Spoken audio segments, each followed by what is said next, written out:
Hi, I'm Ayush, and I leverage convolutional neural networks to make real, tangible impacts within the healthcare industry.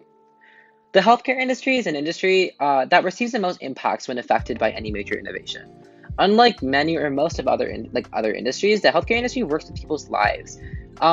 Innovations aren't just cool things within this industry. Actual innovations can save thousands, if not millions, of people. And that's why when artificial intelligence technologies began to popularize, a major focus has been on healthcare research and allocation in terms of capital and time investment. That's one of the reasons why I spent this last month creating an artificial intelligence model using convolutional neural networks that takes in medical images and makes a prediction for diagnoses. In this project, I used chest x-rays, some that were normal and some that display a pneumonia diagnosis. The idea was to really push back on modern principles and practices to progress the field of diagnostic medicine. So you might be asking by now, what is a convolutional neural network? And the answer to that is it's a little bit complicated. So let's delve into the topic of computer vision as a whole. Giving computers the ability to see was something that kickstarted in the 1960s as an idea, and it progressed significantly until it achieved a level holding modern applications within the 2000s, or I guess the early 2000s. The idea was to mimic the way humans see. So in terms of us, and to really understand that, light hits the retinas in our eyes, and it's turned into electrical signals or impulses. These are then sent to our brain and allows us to process information. So the idea was, how can we recreate this in code, right? How can we create this for a machine? So that's essentially what convolutional neural networks are. They recreate this kind of premise of how we actually see, or for computer vision, and recreate that in a process that a computer can understand. So they take in images by splitting them into pixels. These pixels are assigned values between 0 and 255, with 0 being black, 255 being white, and everything in between being an intensity of gray.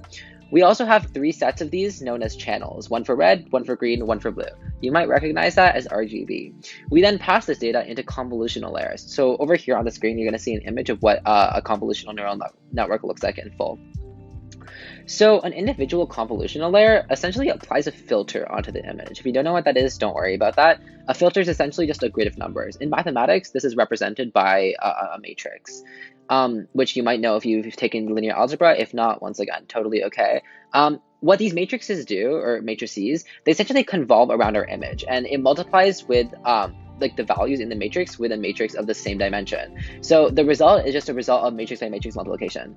Take a look at this visual. Over here, you'll see a bunch of numbers be convolving over this kind of like the original layer or your original data set, and the output is the matrix multiplication. So to really understand what those numbers do is a filter kind of creates something known as a feature.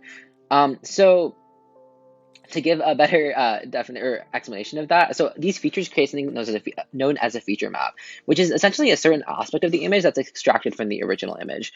For example, we could have a feature map that only has straight edges, or we could have another one that only has circles. So if you want to see what feature maps are, you can see them over here. What we can see over here are a bunch of different images of what looks to be a 9, but in a different way, because a different feature was extracted each time. So when all these come together, I think you can kind of see that, oh, okay, this kind of looks like a 9. To us, that's obvious as humans. We don't even need the features because because of the complexity of our brain.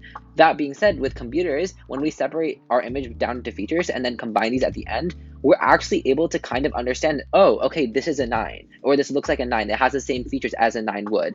And that's given through our training data, which we'll talk about soon enough.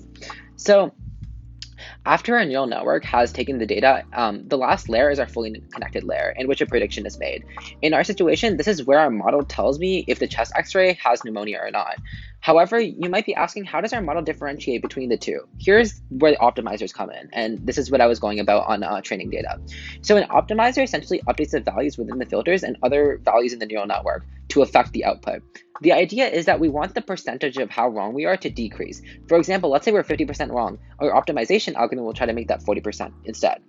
With enough training data, we can eventually have a neural network that can accurately classify chest x-rays and tell whether we have pneumonia or not, or whether our chest x-ray displays pneumonia or not. This was definitely a lot of information to process in a very short amount of time. So if you're more interested in how this model was created in terms of code or a deeper explanation of convolutional neural networks, definitely check out the article that I wrote on this project in the description.